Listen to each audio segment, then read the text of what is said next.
अस्सलाम वालेकुम, मैं हूं मोहम्मद हारिस। आप देख रहे हैं मेरा यूट्यूब चैनल GPS न्यू बुकनवाल। तो आज की इस वीडियो में हम general science class 5 chapter number 3 की एक्सरसाइज को सॉल्व करेंगे।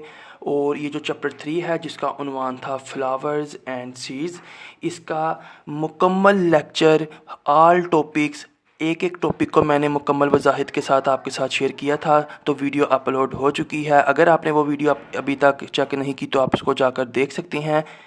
तो उसका फ़ायदा ये होगा कि आपको जो एक्सरसाइज के क्वेश्चंस हैं उनको बगैर रट्टा लगाए आसानी के साथ आप याद कर सकेंगे। तो बिना टाइम ज़ाया किए हम आज की वीडियो का आगाज़ करते हैं। अगर हम एक्सरसाइज की तरफ मूव करें तो चैप्टर का नेम है हमारे पास फ्लावर्स एंड सीड्स। तो इसके अंदर हम फूलों और बीजों के बारे में ही हर चीज़ सीखेंगे और हर चीज़ को सॉल्व करेंगे। तो चैप्टर को ख़त्म करने के बाद एक्सरसाइज की तरफ जब मूव करते हैं तो फर्स्ट क्वेश्चन है हमारे पास, tick the correct answer. Video थोड़ी सी लंबी होगी लेकिन मेरी कोशिश होती है हर चीज़ को खोल कर वजाहत के साथ आपके साथ बयान करूं। और अगर कोई स्टूडेंट्स में से इस वीडियो को देख रहा हो तो उसको हर चीज़ आसानी से समझ आ जाए। तो फर्स्ट क्वेश्चन है हमारे पास यानी कि part number I, the given figure is of a dicot seed. ऐसा बीज जिसके अंदर दो कोटिलेडन, दो दाल के दाने होते हैं। तो वो हमें बोल रहा है कि जो गिवन फिगर है, जो आपको एक बीज नज़र आ रहा है वो एक डाइकोट सीड है जिसके अंदर दो कार्टिलेडन होते हैं। Which statement is correct about it. अब वो कह रहा है ABCD में से कौन सी स्टेटमेंट, कौन सी लाइन इस बीज के बारे में दुरुस्त है। फर्स्ट है हमारे पास, endosperm is present which stores food. जब मैंने आपको पीछे लेक्चर के अंदर, वीडियो के अंदर बताया था कि हमने मकई का एक बीज काटा था, उसके अंदर एक सफ़ेद कलर का एक नरम सा गूदा था। उस गूदे का काम ये होता है कि जब हम बीज को ज़मीन में दफन करते हैं, बोते हैं, यानी कि मिट्टी डालकर बिल्कुल बो देते हैं, पानी वगैरह डालते हैं, तो बीज के अंदर से जब वो नई कोंपलें और नई जड़ें बनती हैं तो शुरू के दिनों में यही एंडोस्पर्म जो है नरम सा गूदा खुराक का काम करता है उस नौज़ायदा नए पैदा होने वाले नन्हे से पौधे के लिए। तो बेसिकली यही इसका राइट आंसर है। बाकी आंसर्स को मैं आपके साथ शेयर कर देता हूँ लेकिन वो सारे के सारे इस पर अप्लाई नहीं होंगे। There is no role of cotyledon in storing food. ये भी स्टेटमेंट गलत है। कोटिलेडन्स भी जो है खाने को स्टोर करते हैं और यहीं से इब्तदाई खुराक उसको मिलती है बीज को जब वो हम ज़मीन में बोते हैं। Cotyledons store food for the embryo. Cotyledons appear in the form of protective cap. तो ये फर्स्ट हमारे पास राइट ऑप्शन था। अगर आपको इसमें कोई भी इबहाम हो, कोई चीज़ समझ ना आई हो तो आप कमेंट सेक्शन में पूछ सकते हैं। तो अगर हम बाकायदगी के साथ आगे मूव करते हैं, वन बाय वन अपने हर पार्ट को डिस्कस करेंगे। In the given picture of a flower, which are the reproductive parts of the flower। तो हमने ये सीखा था कि ये हमारे पास स्टिग्मा होता है, ये स्टाइल होता है और ये ओवरी होती है। यहाँ से हमारे पास पोलन ग्रेन्स जो है ट्रांसफ़र होते हैं इस स्टिग्मा के ऊपर, फिर वो एक पोलन ट्यूब बनती है। पोलन ट्यूब जाके हमारे पास यहाँ पर ओवरी में एंटर हो जाती है। ओवरी के अंदर फिर ये ओव्यूल्स बनते हैं और इसमें नर और मादा सेल्स आपस में जुड़कर जो है एक नौज़ायदा, एक नया पौधा नन्हा सा पैदा करते हैं, जिसकी नीचे से फिर मतलब जो जब आपस में मिलते हैं तो ये इसकी बैरूनी जगह, बैरूनी जो हमारे पास इसकी दीवार होती है वो फल बन जाती है और अंदर वाला जो सख्त हिस्सा होता है, कतरे सख्त, वो बीज बन जाता है। ये मैंने तफसील से आपको बताया हुआ है। वीडियो लंबी होगी, इसको मैं मज़ीद डिस्कस नहीं करूँगा। आप इसको समझना चाहें तो मेरी चैप्टर 3 की लेक्चर की वीडियो देख सकते हैं। तो इसके अंदर बेसिकली हमारे पास B और D और CBD बेसिकली इसकी बनती है तरतीब। यहाँ पर वो BC एंड D लिखा हुआ है। ये इसके in the given picture of a flower which are the reproductive parts of the flower.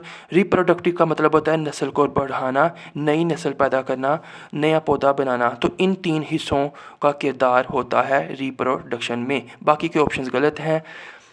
3 है हमारे पास, the gram seed is covered by which structure. जो ग्राम का मतलब होता है चना, सीड बीज, चने का जो बीज होता है कवर ढका होता है किससे, कैसे स्ट्रक्चर के साथ वो ढका होता है। कोटिलेडन, सीड कोट, प्लोम्यूल या एंडोस्पर्म। बेसिकली सीड कोट, जैसा कि हम भी कोट पहनते हैं, वहाँ से आप याद रख सकते हैं बीज का एक कोट होता है जो कि बीज के अंदरूनी स्ट्रक्चर को, साख्त को महफूज रखता है अगर वो गिर जाए या उसके ऊपर कोई बैरूनी असरात हों। तो चने को आपने देखा होगा उसके ऊपर हल्के ब्राउन कलर का काफ़ी मजबूत स्ट्रक्चर होता है। इसको भी मैंने डिटेल के साथ पीछे लेक्चर में डिस्कस किया है।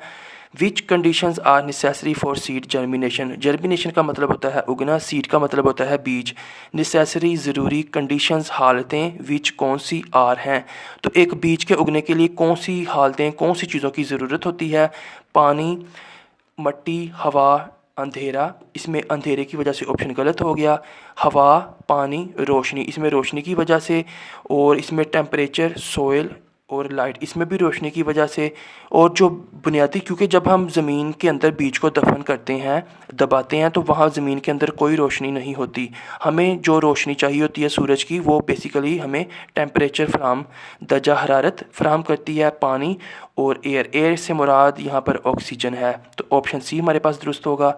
विच type of pollination is must for papaya. पपीते के पौधे के लिए कौन सी पॉलिनेशन ज़रूरी होती है? आज की इस वीडियो के आखिर में मैं इसकी वजह भी आपको बताऊंगा कि पपीते के अंदर कौन सी ये जो राइट ऑप्शन आपको नज़र आ रहा होगा, क्रॉस पॉलिनेशन, सेल्फ पॉलिनेशन इसमें नहीं होती। बोथ टाइप ऑफ पॉलिनेशन यानी कि ये दोनों भी नहीं होती। नन ऑफ दीज भी इसमें रॉन्ग है। तो करेक्ट ऑप्शन है क्रॉस पॉलिनेशन।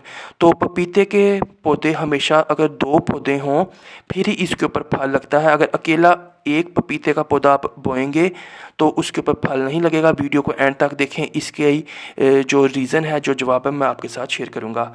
MCQs के बाद हमारे पास बाकायदा शॉर्ट क्वेश्चंस शुरू हो चुके हैं। Right short answers. आपने इन शॉर्ट क्वेश्चंस के मुख्तसर जवाबात लिखने हैं। तो मैंने इनके जवाबात लिख के रखे हैं, मैं मोबाइल स्क्रीन पर आपको दिखाऊंगा।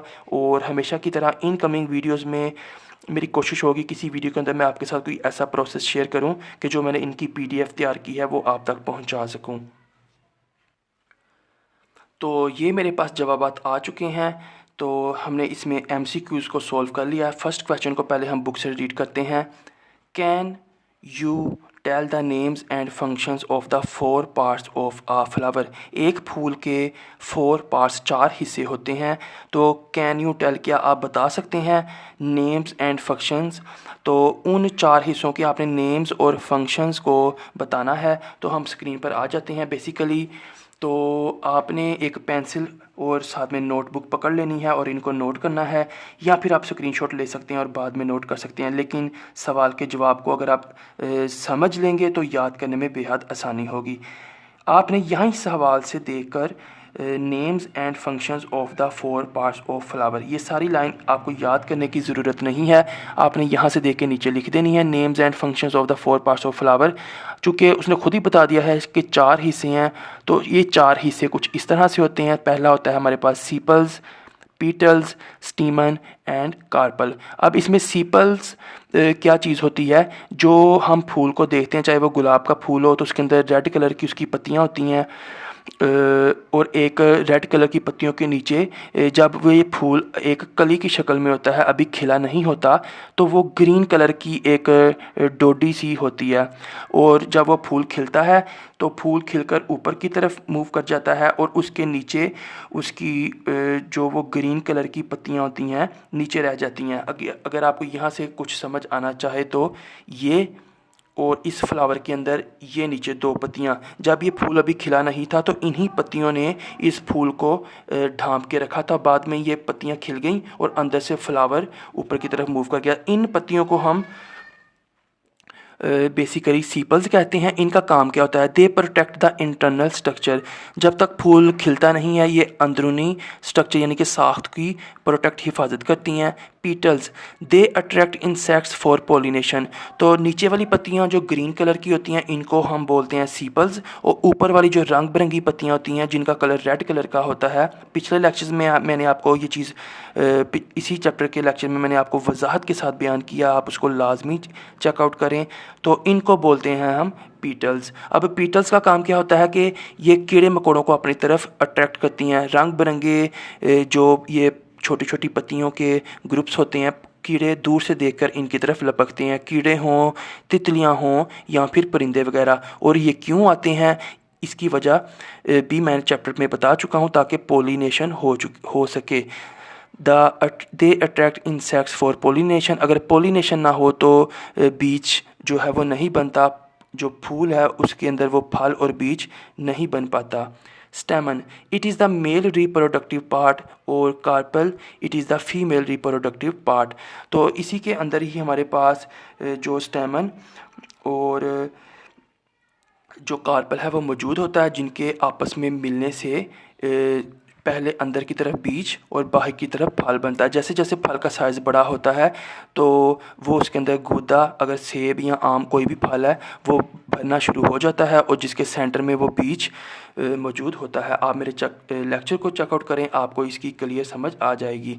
तो नेक्स्ट हम क्वेश्चन की तरफ, हमने 4 जो फूल के हिस्से थे वो पढ़ लिए, sepals, petals, stamen and carpel. इनकी आगे से हमने वजाहत भी सीख ली। क्वेश्चन नंबर 2 है हमारे पास, how will you compare self pollination and cross pollination. Self pollination, pollination सबसे पहले हम समझ लेते हैं कि जब यहाँ से ये जो हमारे पास येलो कलर के ग्रेन्स होते हैं, यहाँ से हमारे पास पोलन ग्रेन ट्रांसफ़र होता है स्टिग्मा पर। स्टिग्मा पर ट्रांसफ़र होने के बाद ये पोलन ग्रेन जो है एक पोलन ट्यूब बनता है, स्टाइल में से गुजरता है और नीचे जाकर ओवरी में ये मज़ीद इसका प्रोसेस शुरू हो जाता है, जहाँ पर नर और मादा सेल आपस में मिलकर बीज और फल को बनाते हैं। तो अगेन यही कहूँगा कि आप चैप्टर की पीछे वीडियो लाजमी देखें। ये वाली वीडियो भी फिर लंबी हो जाएगी और काफ़ी ज़्यादा बोरिंग हो जाएगी अगर ये मैं सारी चीज़ें समझाना शुरू करूँ। तो अगर आपने वो चैप्टर को देखा होगा तो आपको ये सारी चीज़ें आसानी से समझ आ जाएंगी। तो अभी हमने फ़िलहाल ये बताना है कि सेल्फ पोलिनेशन और क्रॉस पोलिनेशन में फ़र्क क्या होता है।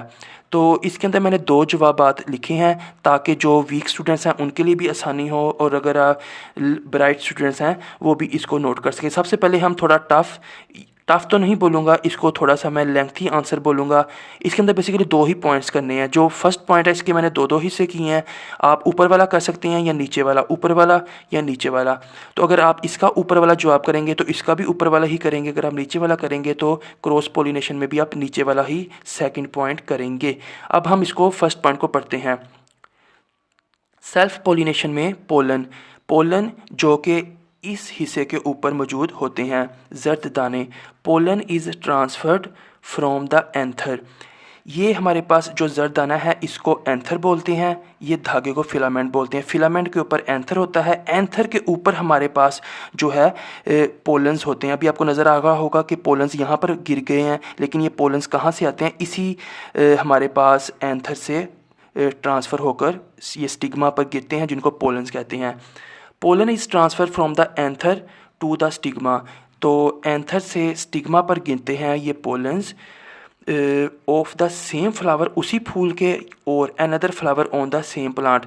एक गमले के अंदर एक फूल का पौधा लगा है, उस फूल के पौधे पर एक से ज़्यादा फूल लगे होंगे, तो उसके किसी एक फूल के अगर पोलन ग्रेन्स जो है एंथर से स्टिग्मा पर गिर जाएं तो इसको हम सेल्फ पोलिनेशन कहते हैं। या फिर उसी गमले के अंदर लगे पौधे के जो दूसरा फूल है उसके स्टिग्मा के ऊपर अगर इस फूल के एंथर से ये पोलन्स जो है उड़ें या किसी भी वजह से वो ट्रांसफ़र हो जाएं इसी गमले के अंदर एक ही पौधे के ऊपर जो दूसरा फूल लगा हुआ था, तो इन जो पोलन्स का जो ट्रांसफ़र होना है उसी पौधे के दूसरे फूल के स्टिग्मा पर, तो इस अमल को हम सेल्फ पोलिनेशन कहते हैं। यानी कि या तो इसी फूल में इस एंथर से स्टिग्मा यहाँ पर गिर जाएंगे, या फिर इसी पौधे के दूसरे फूल पर ये पोलन ग्रेन्स एंथर से गिर जाएंगे, इसको हम सेल्फ पोलिनेशन कहते हैं।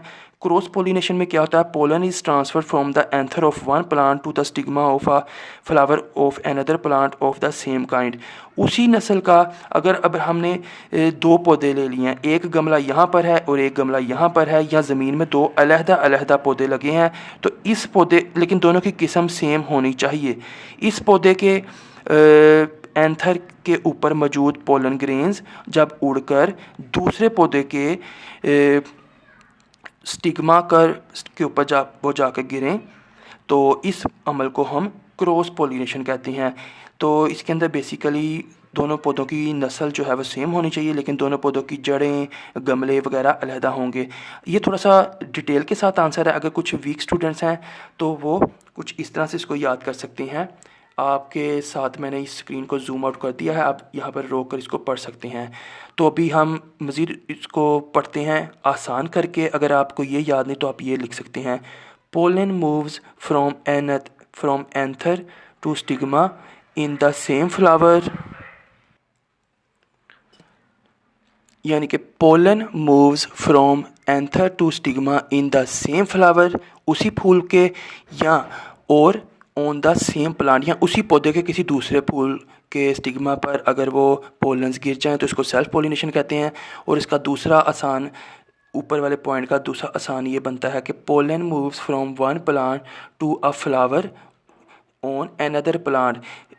पोलन्स मूव्स हरकत करते हैं, ट्रांसफ़र हो जाते हैं, चले जाते हैं फ्रॉम वन प्लांट, एक पौधे से, टू अ फ्लावर, दूसरे फूल पर, ऑन अनदर प्लांट, दूसरे पौधे के, ऑफ द सेम काइंड, लेकिन वो दोनों सेम काइंड के होंगे।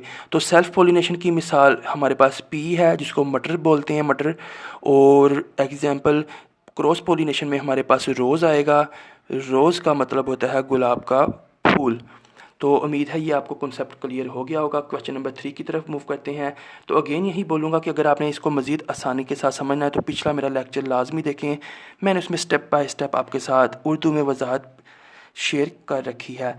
क्वेश्चन नंबर 3 है हमारे पास, कंपेयर ग्राम एंड मेज़ सीड। हमने चने और मकई के बीज को कंपेयर करना है, मवाजना करना है। तो स्क्रीन पर आ जाते हैं। आपने पेपर में या जो भी क्लास वर्क करना हो, होमवर्क करना हो, एक टेबल ड्रा कर लेना है। इसमें ये होगा कि जवाब को समझना और याद रखना आसान होगा। ग्राम सीड के अंदर क्या होता है, इट हैज़ 2 कोटिलेडन्स। इसके अंदर 2 कोटिलेडन्स होते हैं, यानी कि 2 दाल के दाने होते हैं। और मेज़ सीड, मकई के बीज में, इट हैज़ 1 कोटिलेडन, इसमें सिर्फ एक ही कोटिलेडन होता है। फिर food is stored in cotyledons. तो हमने इसमें जो चने का बीज है उसमें दूसरा पॉइंट ये है कि जो खाना है वो कोटिलेडन्स के अंदर स्टोर होता है। जब हम बीज को ज़मीन में बोते हैं तो इब्तदाई दिनों में वो इन्हीं कोटिलेडन्स से अपना खाना लेता है। फिर जब वो एक महीने बाद या 3-4 हफ्तों बाद अच्छा पौधा बन जाता है, फिर वो अपने पत्तों से क्लोरोफाइल की मदद से खाना तैयार करता है। तो मकई के बीज में food is stored in endosperm. तो मकई के बीज में एंडोस्पर्म में खाना स्टोर होता है। एंडोस्पर्म वो स्पर्म जो है वो नरम सा गूदा होता है जहाँ से वो बीज अपना खाना लेता है ज़मीन में बोने के बाद। Gram seed, endosperm is absent. Gram चने के बीज में एंडोस्पर्म मौजूद नहीं होता और मकई के बीज में एंडोस्पर्म होता है, क्योंकि मकई का बीज एंडोस्पर्म से अपना खाना लेता है और जो चने का बीज है वो अपना खाना कोटिलेडन्स से लेता है। कोई चीज़ समझना है या कमेंट सेक्शन में पूछ सकते हैं। तो आईवी हमारे पास एक छोटी सी डेफिनेशन है, पहले हम बुक्स की देखते हैं। डिफ़ाइन रिप्रोडक्शन, तो अमल तौलीद या नस्ल का तसलसल डिफ़ाइन, आपने इसको बताना है कि इसकी तारीफ़ क्या बनती है। तो स्क्रीन पर आ जाते हैं। हमारे पास बिल्कुल आसान तारीफ़ है। Reproduction is the process. Reproduction यानी कि अमल तौलीद या नस्ल का तसलसल, इज़ द प्रोसेस एक अमल है, बाय विच जिसके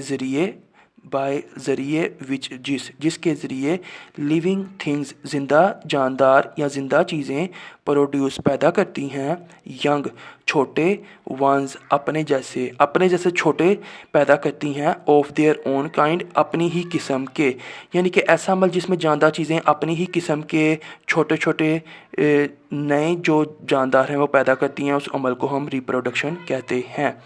तो क्वेश्चन नंबर वी की तरफ मूव करते हैं। लेबल द गिवन पिक्चर, हमें एक पिक्चर दी गई है जिसको हमने लेबल करना है। ये सारा मैंने डिटेल के साथ आपको लेक्चर में क्लियर किया था, फ़िलहाल मैं आपको सिर्फ पॉइंट शो करूँगा। तो ये हमारे पास जो रंग बिरंगी पत्तियाँ होती हैं इनको हम पीटल्स बोलते हैं, और ये हमारे पास स्टिग्मा होता है। स्टिग्मा के नीचे पतली सी जो ये पाइप सा होता है, ये नाली जो कि बोतल की शक्ल की होती है, इसको हम स्टाइल बोलते हैं। स्टाइल नीचे जाके काफ़ी ज़्यादा बड़ा एक जो है थैला सा बन जाता है, इसको हम ओव्यूल बोलते हैं। ये जो फूल पौधे के साथ जिस डंडी के साथ जुड़ा होता है, हमारी बुक में अंदर इसके लिए पेडिसल का लफ्ज़ इस्तेमाल हुआ है तो हम पेडिसल बोलेंगे, वरना किसी अगर गाइड वगैरह में आप देखेंगे तो आपको ये लफ्ज़ भी लिखा नज़र आएगा, लेकिन आप इसको इग्नोर कर सकते हैं। मैं आपको रिकमेंड करूँगा कि आप पेडिसल ही इसको लिखें, क्योंकि आपकी बुक में पेडिसल का लफ्ज़ इस्तेमाल हुआ है। यहाँ पर हमारे पास पोलन्स हैं, ये जो स्टिग्मा के ऊपर गिरे हैं, 3 दाने और 1 दाना इधर, और ये हमारे पास एंथर है। एंथर ये ऊपर आपको ये धागे के ऊपर नज़र आ रहा होगा। एंथर के ऊपर पोलन्स होते हैं और एंथर से ही पोलन जो है ट्रांसफ़र होते हैं स्टिग्मा के ऊपर। फिर हमारे पास फिलामेंट है, ये जो एंथर के नीचे बारीक सा धागा होता है इसको हम फिलामेंट बोलते हैं। ये हमारे पास ओवरी है, जब पोलन्स स्टिग्मा के ऊपर गिरते हैं तो एक पोलन ट्यूब बनती है, जो कि ये स्टाइल यानी कि बोतल के जो गर्दन से इधर से गुजरते हुए यहाँ पर पहुँचती है ओव्यूल के अंदर। यहाँ पर नर और मादा के जो सेल्स हैं वो मिलकर एक बीज और फल बनाना शुरू कर देते हैं, इसको हम ओवरी कहते हैं। ओवरी ही पक कर बड़ी होकर फल बनती है, और इसके अंदर ये जो ओव्यूल्स हैं ये बीज बन जाते हैं। सीपल, जब पौधे की कली अभी खिली नहीं होती पौधे के साथ, तो हरे रंग की पत्तियों के अंदर वो छुपी होती है, ढकी होती है। इन पत्तियों को, हरे रंग की पत्तियों को सीपल बोलते हैं, और ये रंग वाली पत्तियों को पेटल्स बोलते हैं।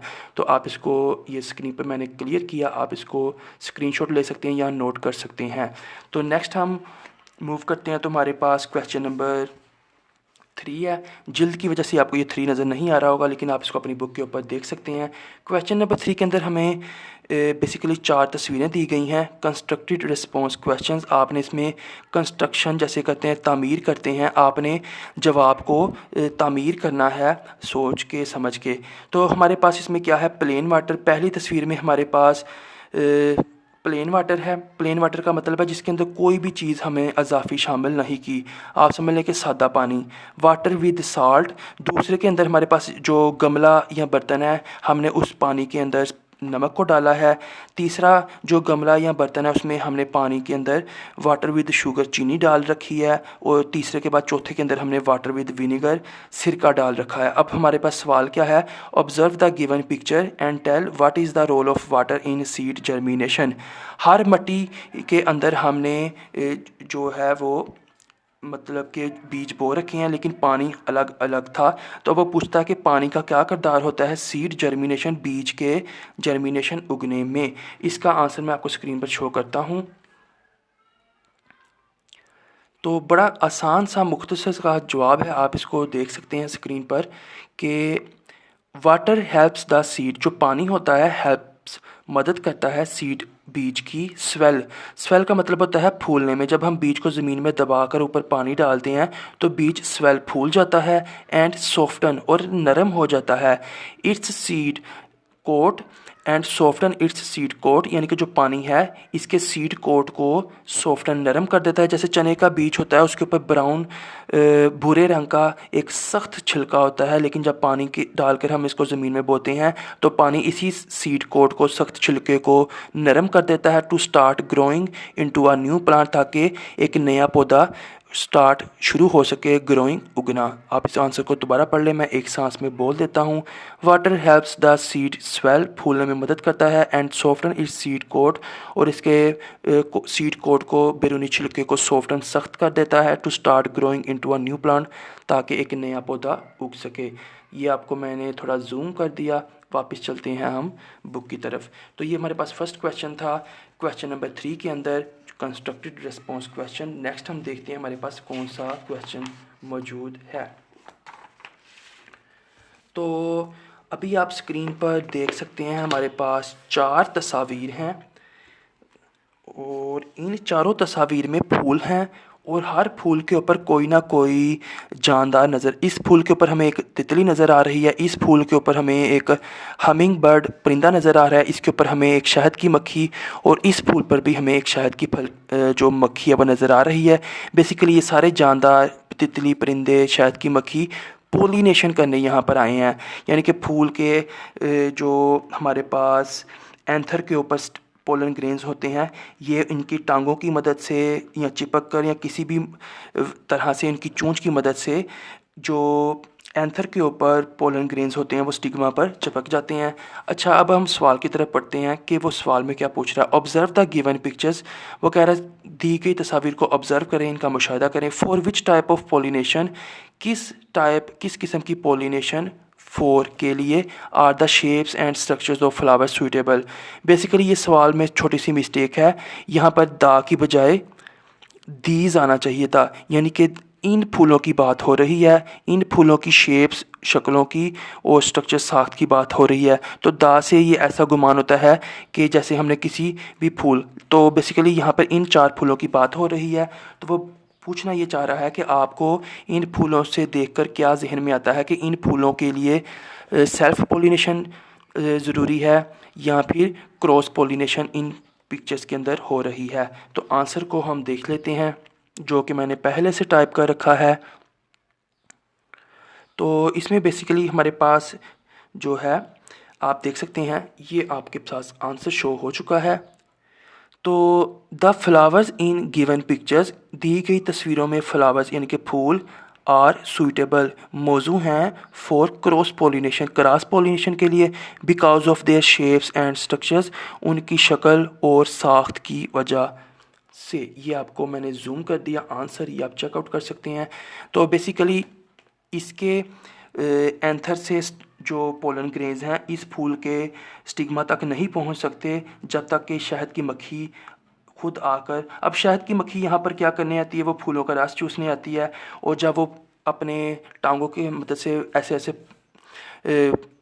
इसको खोदती है, फूलती है, तो हरकत करती है, तो उसके इसी छेड़छाड़ के अमल में जो उसका एंथर होता है वहाँ पर मौजूद पोलन ग्रेन्स स्टिग्मा पर गिर जाते हैं और फिर उसकी पोलन ट्यूब बनती हुई स्टाइल से गुजरती है, और स्टाइल से गुजरने के बाद नीचे वो ओवरी में पहुँच जाती है, जहाँ पर जो है नर और मादा सेल्स आपस में एडहर हो जाते हैं, मतलब कि फ्यूज़ हो जाते हैं, जुड़ जाते हैं, और फिर जो ओव्यूल है वो उसका बीज बन जाता है। बाहर की तरफ जो ओवरी होती है वो फल बन जाती है, फल बड़ा होता है।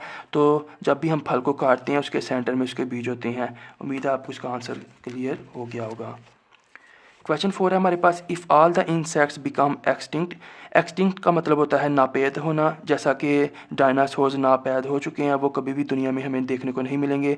What will be its effect on flowering plants. तो फूलों वाले पौधों पर असर क्या होगा इसका, किस चीज़ का, कि अगर सारे कीड़े ख़त्म हो जाएं। इसका आंसर भी हम देख लेते हैं, बेहद आसान आंसर है, और हम लास्ट में उस पपीते वाले सवाल को भी देखेंगे। If all the insects become extinct, अगर तमाम कीड़े नापैद हो जाएं, there will be no pollination in flowering plants, तो फूलों वाले पौधों में कोई भी पोलिनेशन नहीं होगी। एंड मैनी प्लांट्स में डाई आउट, और बहुत से पौधे मर जाएंगे। जाहिर सी बात है, जब कीड़े इस जैसे पौधों में पोलिनेशन नहीं करेंगे, जो कि सेल्फ पोलिनेशन नहीं कर सकते, कुछ पौधे सेल्फ पोलिनेशन नहीं कर सकते, उनको पोलिनेशन के लिए कीड़ों की, उनकी टांगों की, उनकी चोंच की, उनकी छेड़छाड़ की ज़रूरत पड़ती है। तो अगर ये कीड़े ख़त्म हो जाएंगे तो इन फूलों के अंदर पोलिनेशन नहीं होगी, और फिर ये पौधा जब तक ज़िंदा रहेगा बस यही ज़िंदा रहेगा। पोलिनेशन ना होने की वजह से इसमें बीज या फल नहीं बनेगा, और उस बीज को हम ज़मीन पर बोकर दबाकर नया पौधा भी नहीं बना पाएंगे उसी किस्म का, और बहुत से पौधे फिर मर जाएंगे, पोलिनेशन भी नहीं होगी और कुछ पौधे मर भी जाएंगे। तो ये बेसिकली हमारे पास इसका आंसर है। ये हमने एक कलर चार्ट पेपर लेना है, प्रोजेक्ट 5 भी मैं आपके साथ शेयर कर सकता हूँ। तो बेसिकली आपने इसको काट कर, तो आपने ये मॉडल्स तैयार करने हैं, रंग वाली पत्तियों को आपने पीटल्स बनाना है, और ये सारी चीज़ें ये आप खुद इसको पढ़ सकते हैं। ये जो है बेसिकली प्रैक्टिकल काम है, ओरली आपको समझ नहीं आ सकता। अब उस एक पॉइंट टू पॉन्डर हमने जब चैप्टर को किया था लेक्चर, उसमें ये पॉइंट आया था, why is cross pollination must for papaya plants. Basically अब वीडियो काफ़ी लंबी हो ही गई है, तो थोड़ी सी और लंबी कर लेते हैं।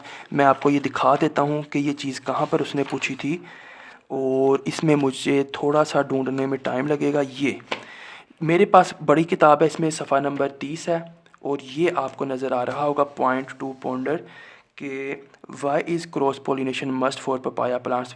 तो पपीते के पौधों में क्रॉस पोलिनेशन क्यों ज़रूरी होती है, सेल्फ पोलिनेशन क्यों नहीं होती। इसका आंसर मैं आपको पढ़ के बताता हूँ।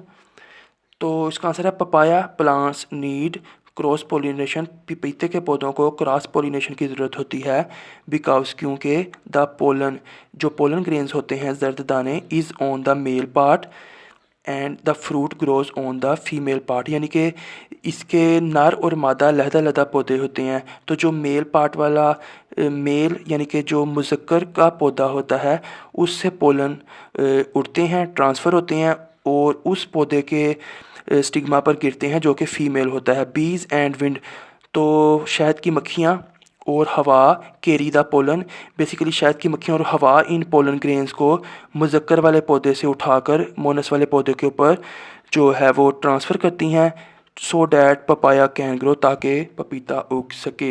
ये आज की एक्सरसाइज की वीडियो थी। काफ़ी ज़्यादा जो है इजी भी है और टफ भी है। अगर आप इसको गौर से समझ लें तो उम्मीद है आपको ये वीडियो पसंद आई होगी। वीडियो पसंद आई है तो चैनल को सब्सक्राइब करके बेल आइकन पर टैप कर लें।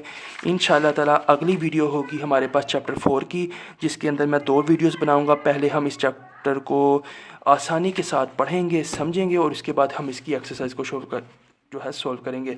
अब तक के लिए इतना ही। मिलेंगे अगली किसी वीडियो को। चैनल को कर लें सब्सक्राइब, बेल आइकन पर टैप कर लें। मैं हूँ मोहम्मद हारिस। अल्लाह हाफिज़।